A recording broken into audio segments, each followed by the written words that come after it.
Hello, Hello. How are you? I'm alright. How are you? I'm very well. We can see and hear each other all right, so that must be a good start. That is a good start. How's everyone in the household? Is everyone okay? Well, actually, not everyone. My mum tested positive for COVID yesterday. Oh no, and is she okay or is she quite She bad with seems it? fine. She's just a bit grotty at the minute. But And is apart from her, everyone else seems fine. So that's good. yeah. Well, hopefully it passes quickly for you and quickly for your Hopefully. household. But yeah, I've just done something really strange with my screen, Sabi, and I don't know what it is. Let's try and do this again.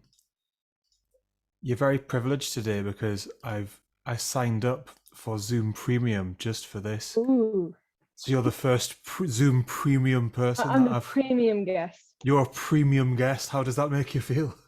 Makes me feel very special. I'm glad. I'm glad.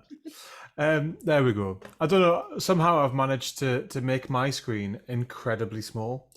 Um, I'll see if I can solve that. Well, I just have abysmal camera quality. So it's a good thing this is a podcast. I know.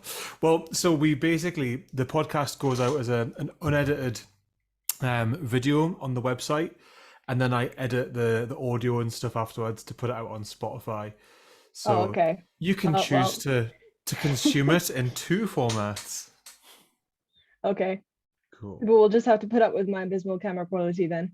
Oh, mine's no better, Sabi. Honestly, like I've got a really cheap old camera. I need to upgrade things, but I was saying to like Stuart and Richard that everything's just so expensive. You know, you think like, oh, that'd be a nice thing to do.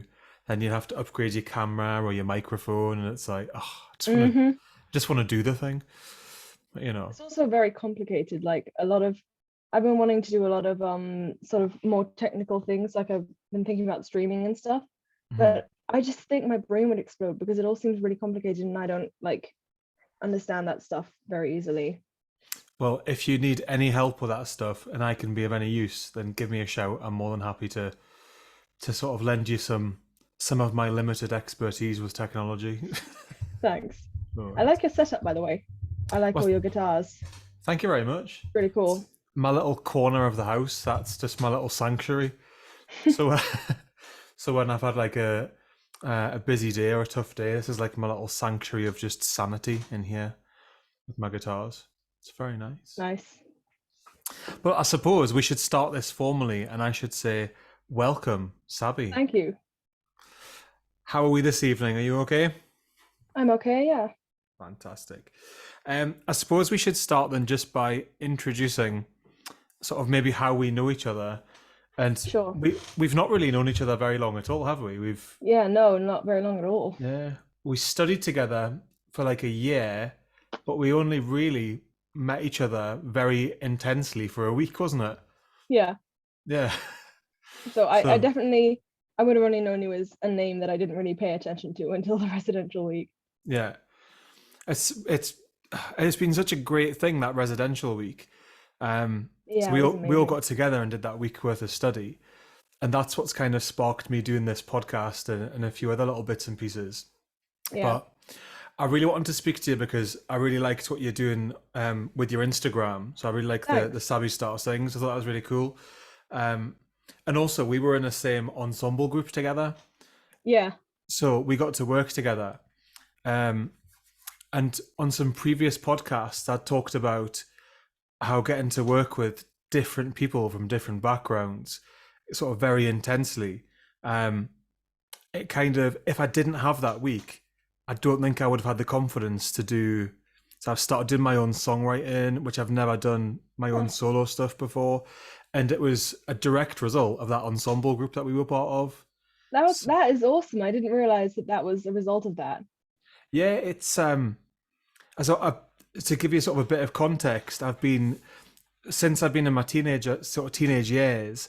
Hmm. I've been in bands and like groups, and I've always just been like the guitar guy in a band. Yeah, I remember you But saying that. But yeah, I mean, I've always really wanted to write my own stuff, but I've always been too sort of embarrassed to write my own lyrics or, um, and that for when we sat round in the group circle together, Yeah, I love and that was amazing. it was so Always good. remember it. Oh, it was so good, Yeah. but it was really because when we went into the room, I felt comfortable because I had my guitar, and I was like, oh, Yeah. well, I know what I'm doing. And then when Aga had said, "You're all gonna write some lyrics," my heart just sank, and I was like, "Oh no!" And then it got worse because it went round the circle, and your lyrics are really good, and everyone else's lyrics are really good, and I got to mine, and I was like, "Oh, I don't want to, I don't want to tell you mine." I thought your lyrics were fine, and especially for the 10-minute one, like your lyrics turned out to be one of the best parts of the song. I thought I Oh, loved your thank lyrics. you. I didn't. Well, I thought like so. In terms of writing lyrics and writing songs, is that something that you do like a fair amount of yourself? Yeah, composing and songwriting is something I've been doing for a really long time. So I So, love that. I love songwriting. so how long have you been songwriting? Well, if you're counting composing on the piano without any words, just coming up with tunes, I've been sort of officially doing that since I was 9. I kind of apparently I did other stuff like that when I was younger, which I don't really remember. So I guess it's just been something I always kind of did. But I have a specific memory of when I was 9. We were listening in the car to an audiobook about composers, famous composers. Mhm. And it was talking about Mozart and how he wrote his first thing when he was 4. And 9-year-old me was like, darn it, I'm too late. So like, best thing I can do is just start now. And then I just sat down and wrote something for Father's Day. And Oh, that was the one and nice. only time I've tried to write my songs down in notation. And since then I gave up on that and just did recordings. Oh, so the first thing you wrote was in notation for like Father's Day. Well, I mean, it was very bad notation because I was 9, but I was trying. Mhm. It was So very short. It was like 30 seconds long. that's amazing though, like to have such a memory of writing something so specific. I think my memory is just really bad. I can never remember.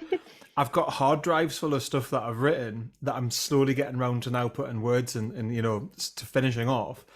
Um, but I like it's I've always been a part of a group doing something. So Right. I forget what I'm doing. I just remember the guitar bits. But that's amazing. You've been writing for so young. That's brilliant. Yeah. It's That's funny awesome. to me that you're saying like you've always been part of a group and stuff, because I'm kind of the polar opposite end of the spectrum, because I've pretty much never been part of a group like that. I've been in choirs and stuff, but I've not been in music bands or anything. Hmm. Um and I've never done sort of jamming like we did, Yeah. or like group composing or anything like that. So it was incredible for me to be able to do that, because I've never experienced anything like that.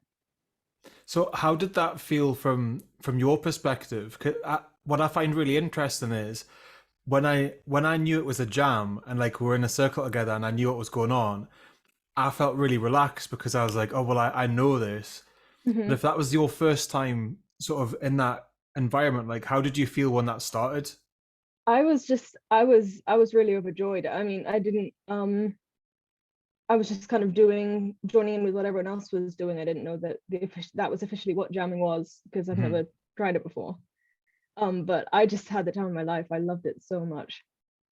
So what's really amazing is like you're saying like how overjoyed you were.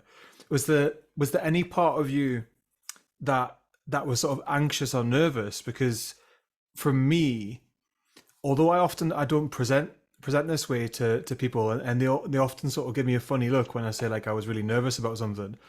Um, but I get really anxious in certain situations, especially when I'm out of my comfort zone. And when I Right, hear yeah. you saying like, I was the first thing you've said is I was overjoyed. I wish that was my primary reaction to those things. Usually I have the reaction of like, oh no. I mean, I'm always nervous when I'm sort of singing on my own. Um, so I was nervous, especially because I had the first verse. But I think I kind of just got swept away as the song went along. Just enjoying it so much. I have the recording of us singing it all together for the first time, and I Oh, love listening nice. back to it. Yeah, it was really cool. Do you know, I forgot we even did that. I'll have mine on my phone. I forgot we did that. That's Yeah, I'll amazing. listen to it sometimes. I wish I had the recording of us singing it properly that I could access more easily, but Mhm. I do love having that one there because it always reminds me of how it felt. I think, do you know what it is? That song that we did together, and it was really it came together so quickly. Yeah, yeah. But I was speaking to Kirsty about this a little while ago, and I'd says what we should try and do is we should try and record it again properly, and we could just I've been record wanting to it. do that ever since the residential. I've been thinking about that. If we Yeah, could get Aga to come along and the drummer, I can't remember what his name was, annoyingly. was it Adam? No, that was the choir leader. The Ah, drummer was I know his name and I cannot remember it now. we'll just refer to him as the drummer. I think The drummers drummer. like that. He was amazing. He came in at the end and it just made everything so much better for Yeah, that, especially for that song. It was just amazing.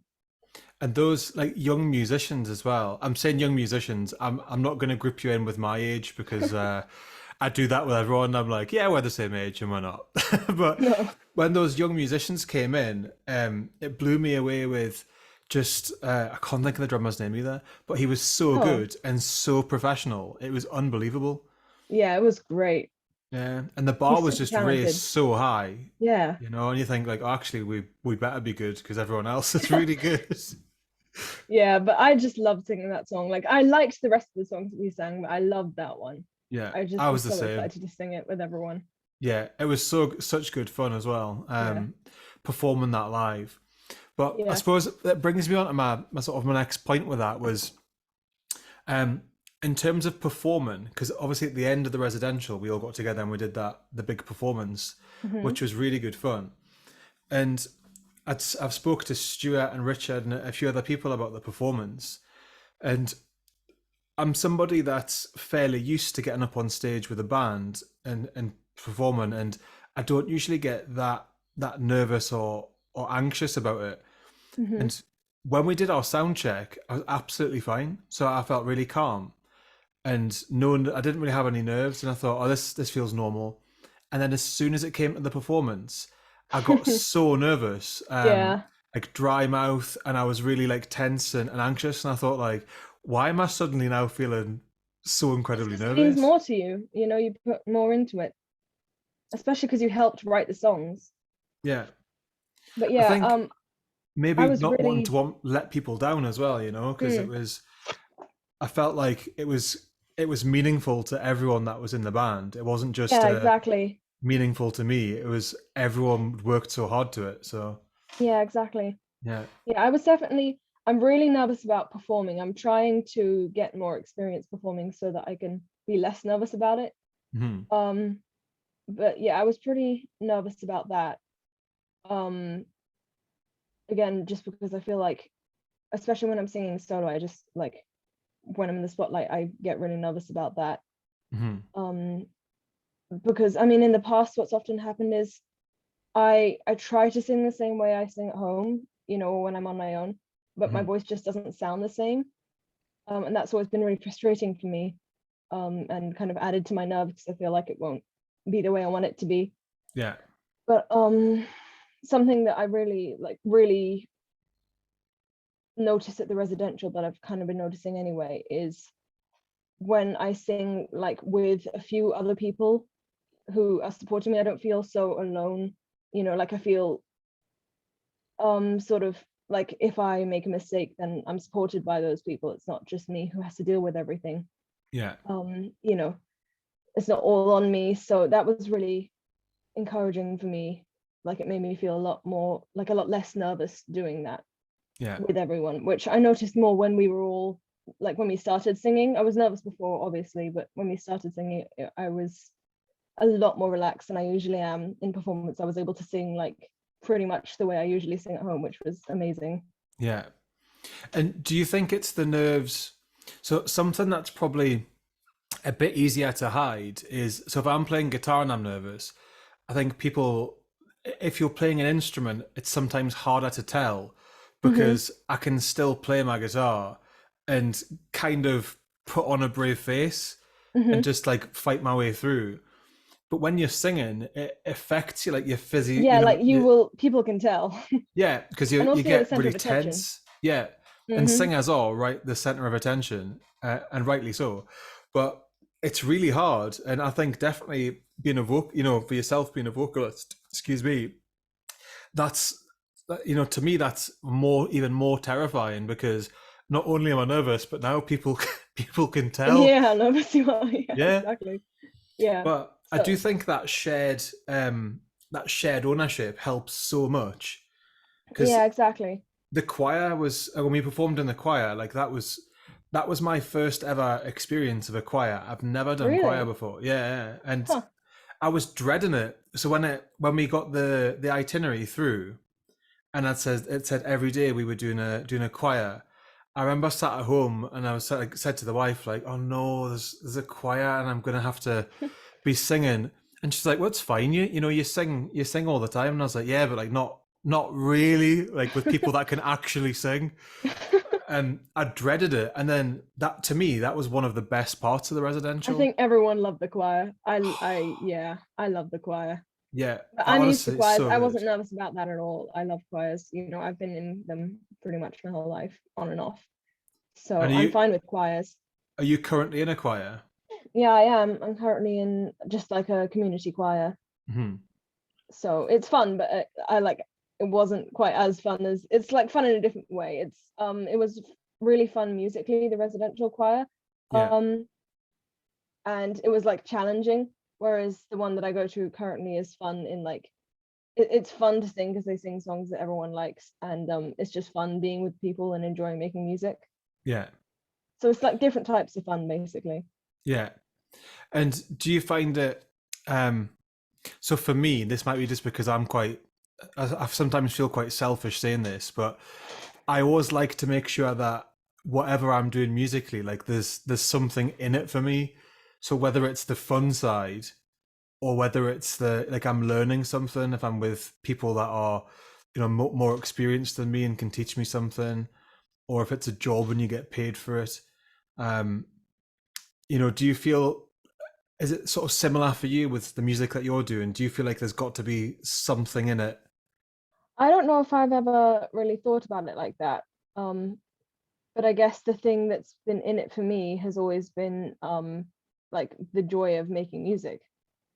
Um, yeah, I don't think I ever think about it like from that perspective, but I also haven't ever done music for pay, so Oh, really? That surprises me. You've came across very like very confident, and I'd assumed that that's what you were doing currently in your oh because wow. we never actually spoke about what we did. I don't think we spoke about what we did in our. I was going to say in our real lives, as if we have some other sort of life. But yeah, Everyday lives. yeah. So is that Yeah. what are you planning to do to make music like your career and your livelihood? Is Yeah, that that is where what I you're? want to do. I just haven't ever done music that I was paid for before because it's just been sort of various things that I was asked to do, but Mhm, um I haven't had like a proper job. I've just been a student until this point. mhm. I So should say now as that I finished well. the residential, I just like I'm trying to see where I'm going now. Mhm. I should also say you're much younger than me. So when when I say that, you're at just the very start of your Yeah. sort of journey where well I'm how old. Do you know that's really bad? I was going to say how old am I? I think I'm 35. I think I'm 35. Um, but yeah, it's strange because I'd always wanted a job in music. So right from when I was in high school, that's the only thing I was ever sort of passionate about and that I enjoyed doing was music.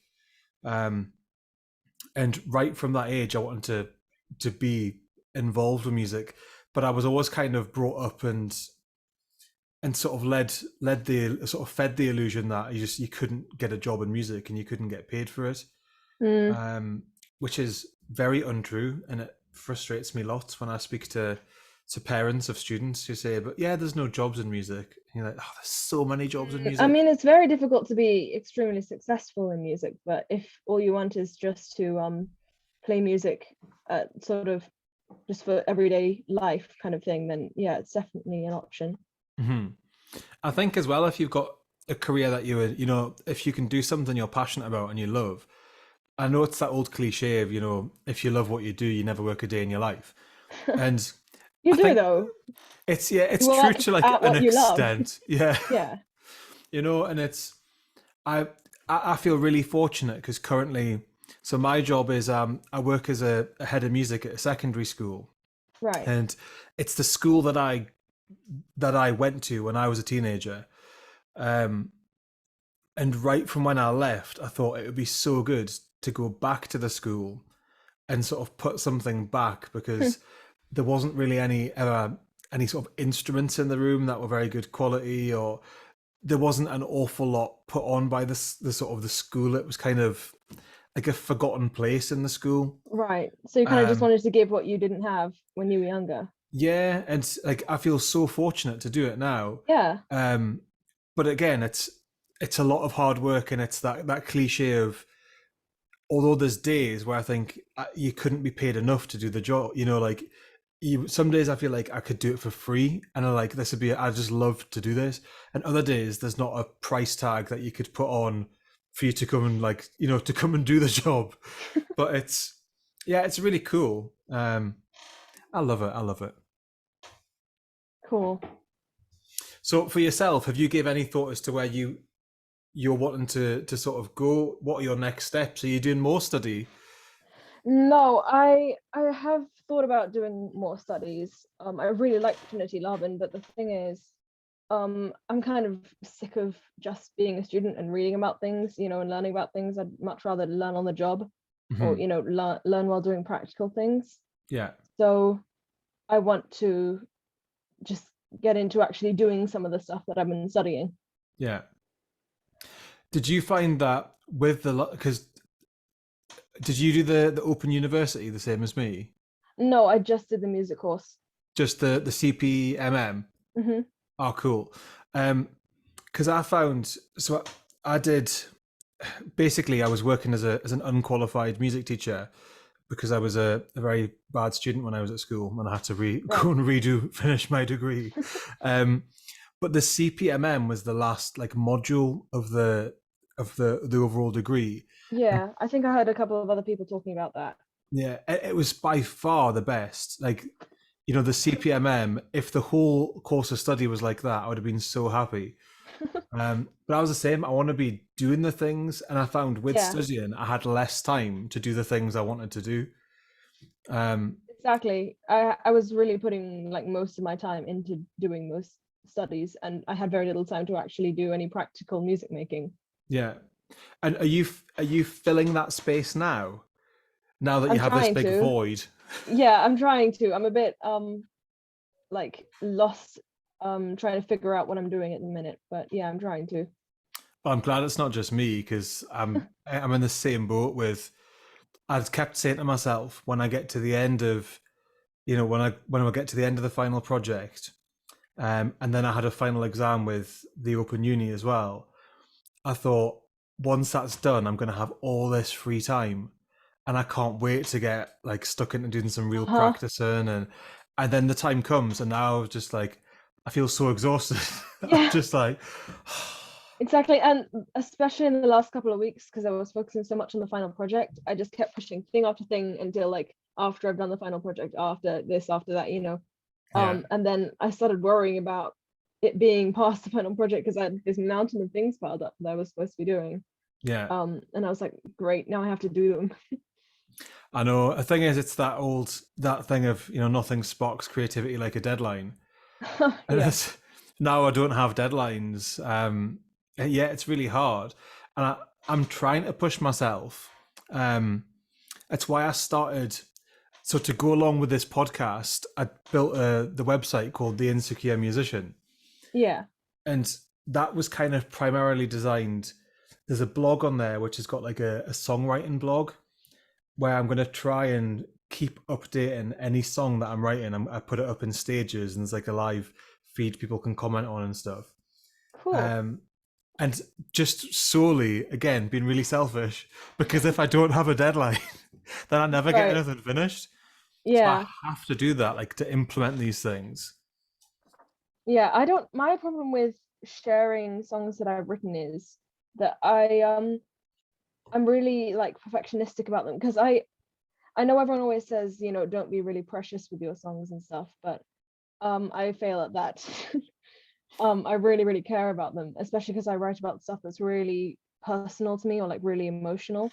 Um, so I want them to be, a certain quality level before I share them, especially the ones that I feel like are my best ones. Yeah. But I don't have the means to make that happen. So I just kind of sit there and have them, but don't really put them anywhere, because I feel like if I do, that's kind of wasting them because they're not what I want them to be. And so you said something really interesting actually when you're talking about, because I totally agree when you're talking about being a perfectionist. I think Mm-hmm. it's a balance, isn't it? With you don't want to put something out that you're not proud of, Yeah. and when you put so much into writing a song, it's really hard because to me, I struggle with. So the first solo song I ever wrote is I put it out as part of my final project, and it was a song that was like deeply personal to me. Yeah. And because I had a deadline, I knew I had to get it out, but it ended up going out. I think if I didn't have the deadline, it wouldn't have went out because I was like, oh well, Mm. I'm not happy with this, I'm not happy with that, but I knew I had Yeah. to get it out. But then how do Um, you balance that kind of thing with the idea that a piece of art is never really finished and it's just finished when the artist says, okay, it's done, I'm not doing anything else? yeah, Because you can go too far in the other direction and be too nitpicky. So it's yeah, difficult to find the balance it's for really me anyway. tough. Yeah. And I'm really pleased to hear you say that when you're saying you're writing your songs, it's like deeply personal to you. Mm-hmm. And I think that's so cool because, again, I struggle, and I think maybe on a wider level, I struggle with sort of telling people how I feel and telling people sort of what's Right. going on in my head. And writing lyrics for me was really really painful because I was writing about um, the first song was actually about my brother. There was it was really deeply personal to us, and there was days I'd sat and literally in tears writing stuff down, and I thought like this is ridiculous. Like I'm sat Yeah. just writing words, crying, and then singing it. I That's had to actually keep a really good stopping. way of processing stuff. Exactly that, and I felt so much better afterwards. Mm-hmm. So I had like a whole day just in my little sort of hub here. And I went outside afterwards and went for a walk. And I thought, you know what? I actually feel great. Like I feel like I've got lots of things off my chest. And I'm so glad. That's really, yeah, that's really helpful. It can be yeah, really helpful. I you, don't as much anymore, but I used to write things, like write out how I was feeling all the time. mhm, And I still do when I'm really struggling with something. What often happens is, well, what often happens for me is, um if I get past a certain point of feeling emotional about something, like the more emotional I feel about it, the more poetic I'll get, yeah, which is just kind of helpful for writing songs. Um, but oftentimes when I'm really struggling, what I'll do is sit down and write something that's kind of half poetry and half just writing out things. So it feels a bit like poetry, but it's not really rhyming or anything. mhm, It just has like a poetry feel about it. yeah, But those are like kind of how I've gotten out some of the heavier stuff that I was dealing with, because that's the kind of stuff that I wouldn't even be comfortable putting in songs, but just writing it down has been really helpful for me. mhm, So yeah, that can really be helpful. And yeah, yeah, I mean, writing songs has been like my way of processing a lot of stuff. So yeah, I think it's really helpful in that way. absolutely. It's nice to speak to someone else that's sort of using it in the same way. Mm. Um, you're obviously far more poetic with your lyrics than I am because I have my little notepad, Yeah, which is basically when I started, I used the same techniques that we did with Aga, where I was just writing down whatever I was thinking about, and then I was trying to craft it into some sort of poetry. right, yeah. Um, but do you find, because you're a much more experienced lyricist than I am, that because I struggled with sometimes trying to make something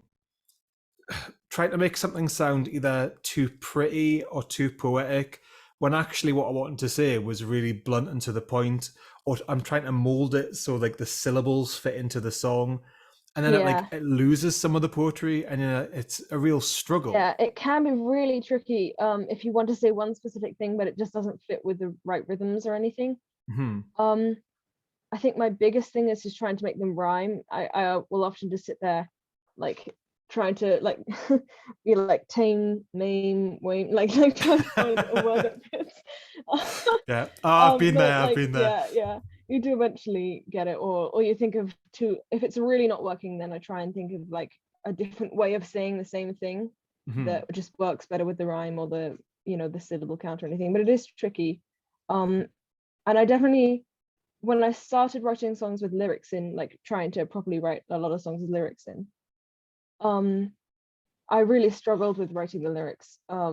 Like that was the hardest thing. It took me the longest. I could sit down and come up with a random tune and that was fine. Yeah. But coming up with lyrics was really difficult. But now I feel like a lot of the time writing lyrics is the easiest thing for me, and it's actually finding a tune that fits with them that's a tricky thing.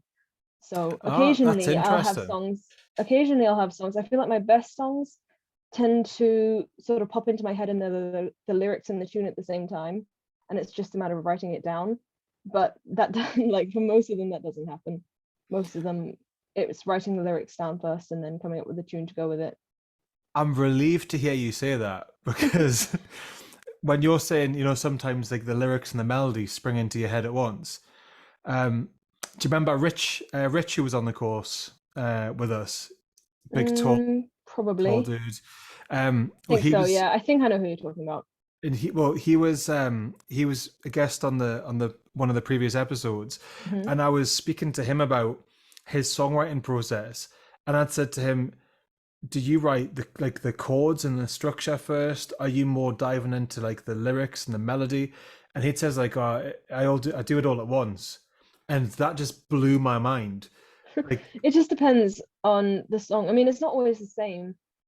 Like I've said, like it can be different depending on the song, but a lot of the time, for me, what will happen is I get like one phrase or one line that just pops into my head, and I'm like, ooh, and then I mhm, start kind of coming up with other lyrics around it, that's and then I nice. come up with a tune to go with it. So That's really yeah, cool. And I but I think like it's different the. for every person, so I wouldn't worry that much about it, to be honest. I think, to be honest, I worry about things anyway, so it's fine. Like, I Fair. appreciate the sentiment. Um, but yeah, I just find it.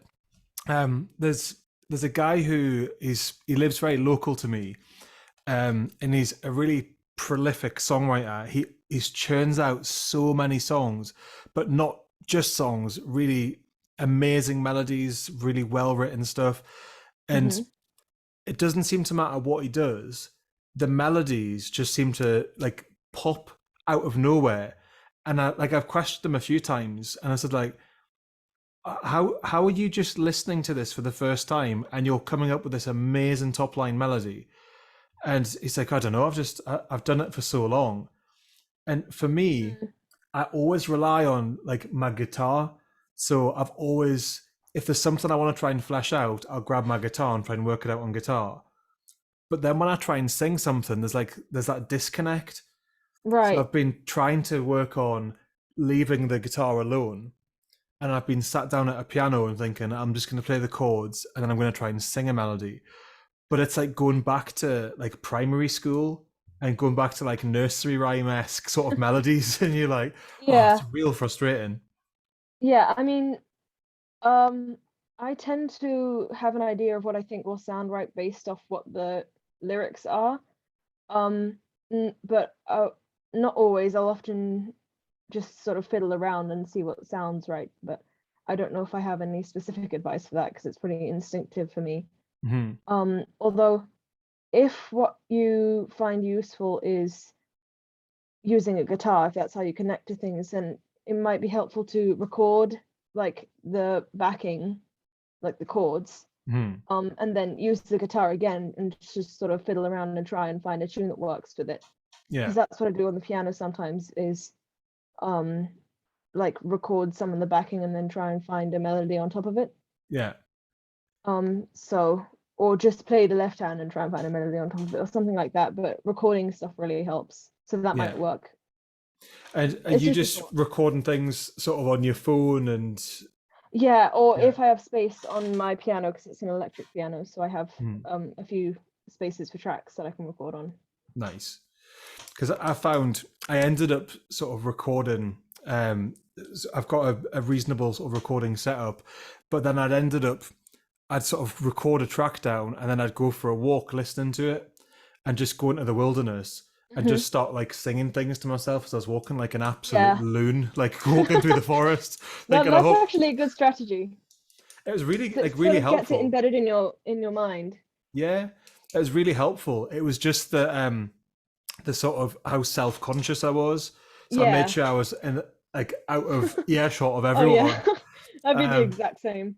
yeah, but I mean, to me, like if I could sing like you as good as you can, I feel like I would be walking down the high street singing. I wouldn't care. Yeah, well, people say that, but then, if you were me, you'd be very self-conscious about it.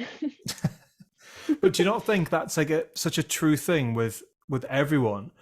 Because at the just speaking to everyone at the residential, there's people there that I mean, everyone that was there was fantastic. Everyone had their own, their own specialism, their own thing that they're really good at. Hmm. But every single person that I spoke to was saying like, "Oh, I'm really nervous about this. Oh Oh, I'm really yeah. worried about that." And I thought, "Oh, thank God it's not just me," Yeah, because you feel like you're the only one. that was actually one of the really comforting things for the final performance because I was really nervous about it, but it was really helpful to know that we were all kind of in the same boat. Because I knew that everyone else was just as nervous as I was, including, the people who weren't in my ensemble. Mhm. So it just felt, and everyone was so supportive as well. So it just felt like you don't need to be as nervous because even if you mess up, people are just going to be there to support you and, they'll understand how you're feeling because they're Absolutely, feeling the same way. absolutely, and I think as well, and that we're really lucky in that environment because everyone Yeah. was so supportive. And even if we sort of broaden that out, audiences in general, they do want the performer to be successful. It's you build it up in your mind to think like, oh no, people are going to be looking out for mistakes. There's going to be, Yeah. but nobody does. No, and I think the biggest, I mean, that's the scariest thing when you're performing in front of people who are also musicians, because they're the people who are most likely to be critical of you. Yeah, Because they'll notice when you make mistakes, but other people are there just to enjoy the music, and it's hard to internalize that. yeah. Do you think though that musicians? So it's something that I must admit, when I was much younger, um, and I think I was a bit more competitive with guitar. It was to me, it was like I don't know, it was like almost treated like a sport. Like I must be able to do this, Right. and I always had this sort of thing in my head that you know it was what's the sort of the word that people would kind of look down on you if you couldn't do these specific things or Yeah. and it's disappeared a bit as I've got a bit older. Yeah, it's Um, difficult when you're, especially when you're younger, because you really want to follow the current trends, or like the current things that are considered the best. And it's especially with singing, I mean, there's all sorts of things that people have decided are like the best things for singing, like belting is really popular, or like doing incredible runs is really popular. And those things are like, it's fine to want to be able to do those things, and work towards them, but it's not necessarily healthy if you're just doing that because you want people to like you. yeah, and I think that's really important to hear. Is it's it's got to be right for you as well, and Yeah, that's everyone's something different. I'm currently trying to learn. But I mean, there's only one of you. There's only one of me, and we've all got. We grew up listening to different things and like liking Yeah, different exactly. things, and just like you're saying, there's things I've tried to learn on guitar that are totally inappropriate for me to learn because Yeah, maybe they just it's don't suit you. yeah, and it's why it's a nice thing to try and do, but like I'm trying to do it to please somebody else that I don't know Yeah, exactly. when I I could have think, spent that time doing things that were meaningful to me. It's yeah, exactly. I think one of the biggest things um with learning anything is what your motivation is, or trying to develop a skill. It's really important to focus on what your motivation is, Mhm. because if your motivation is, oh, sorry, that was my phone. It's all right. Um, if your motivation is to try and get other people to like you, or any of that kind of thing, or because you feel like your self-worth depends on it, that's an unhealthy motivation. But if you're just doing it because you genuinely enjoy doing that thing, or you have a good motivation, then it becomes a good thing. So it's not necessarily about the thing, it's about what your mindset is going into it. I feel like 100%. Do you know, I just had a conversation today with one of my students who he's worked really hard on developing a song. And then we got to the stage today where we were mastering the song and putting it out. And he was pretty unhappy at the beginning of sort of the mastering process that we went through. And he was saying like, I just want to get this done. I'm not happy with the song anymore. And I'm saying like, but why? Like you've learned so much from this process, like building this song. And says, even if now, you know, because we've heard it so much, you might not like it as much. It's fine. But like the motivation for doing it is that, you know, we're learning, we're getting better. And yeah, exactly. that's what it needs to be. And it's almost poetic that you've just said that, because it's true. If what's in your mind is I'm doing it because I love doing it, and there's no, for me with music, there's no end goal. It's just I love doing it. And I think that's a really good motivation. Surely that's like the only motivation, you know, like if you don't love it, like why do it? And yeah, I love well, having you these could love it and conversations. have an end goal to get to a certain skill level, but as long as that, you know, goal is because you want that, not because you feel like you have to do that for whatever reason, then, you know, it's still a healthy thing to have goals. It's just, yeah, again, depends on your motivation, I think. Absolutely. And it's completely fine to just do it because you want to, and without a set goal, like you're saying. Yeah. And there was just a sort of another theme I would quite like to pick up with you was when you talked before about the, you know, the songs that you were writing and how sort of deeply personal they are to you. And you're saying you wouldn't want to put them out because you don't feel like they're ready. And you've said that you're sort of perfectionist with that. It's one of the things that I notice a lot with some of the musicians that I work with, like younger musicians that I'll work with, is they're very, very worried about what other people are going to think of them for doing what it is that they love. I mean, it's very hard not to. It's incredibly hard, and I feel a bit of a fraudster saying to people like, you shouldn't worry, because like in all honesty, like I worry when I put something out. I worry. Exactly. I said all that and I believe it, but that doesn't mean that I can necessarily put it into practice myself. I'm trying, but you know, I still really struggle with it. And do you think that you're posting on the Instagram and putting stuff out regularly? Because to me, it always feels like you're very confident doing that. And I know myself, I'm trying to put things out sort of daily on Instagram and do the weekly podcast, because for me, it's healthy to just get used to putting things out and just kind letting of a them similar go. reason to why I'm doing it. Yeah, because I'm glad that it looks like I'm being confident. I don't feel confident at all. I'm always questioning myself, or like, you know, should I do this? Should I do that?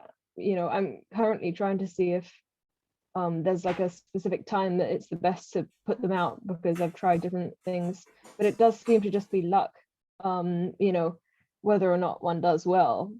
And I've tried to sort of tell myself that, but again, it's really hard not to start devaluing yourself in a video if it doesn't do well, or, you know, feel like you were bad in that one because of that, even though it might not be related.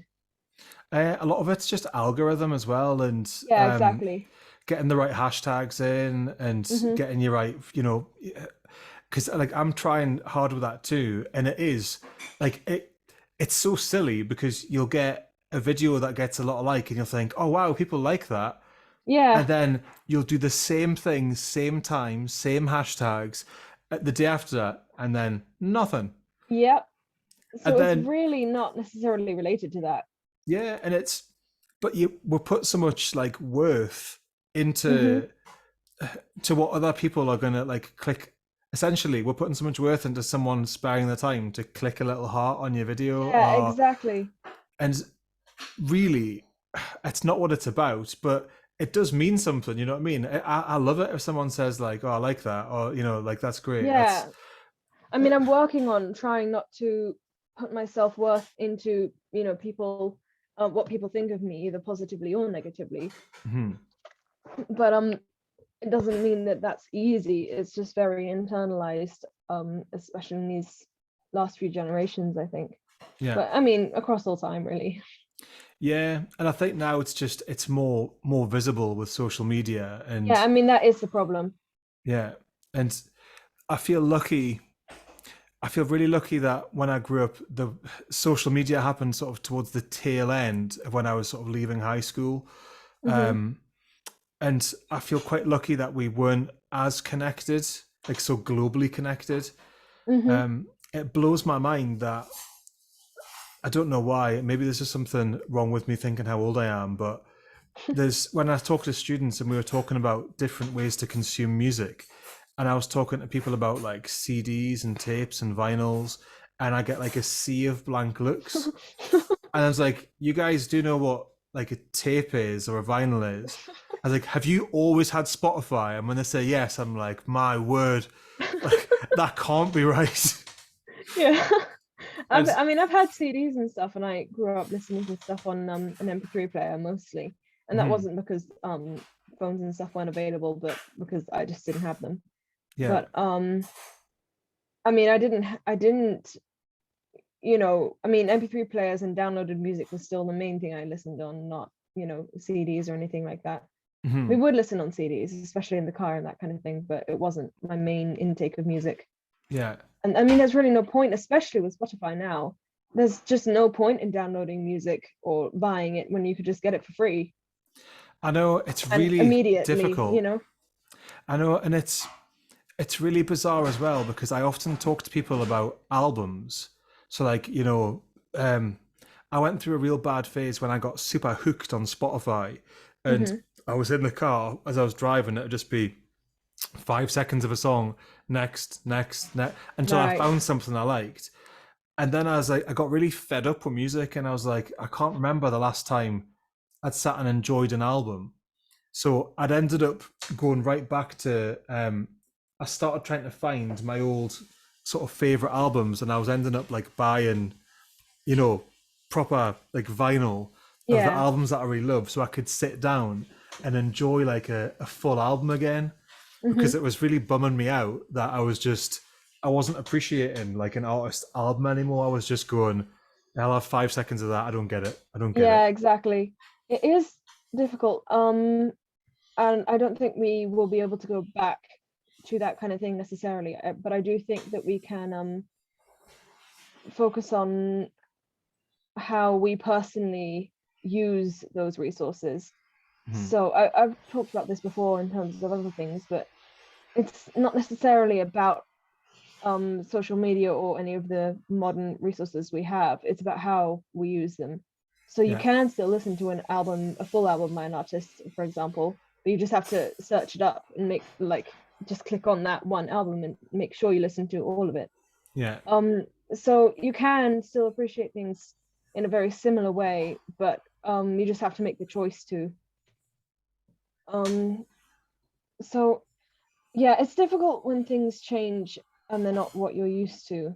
Yeah. Especially because I mean technology's blown up so fast. Anyone who wasn't used to it, all those kind of things, I think will really struggle with it. Yeah.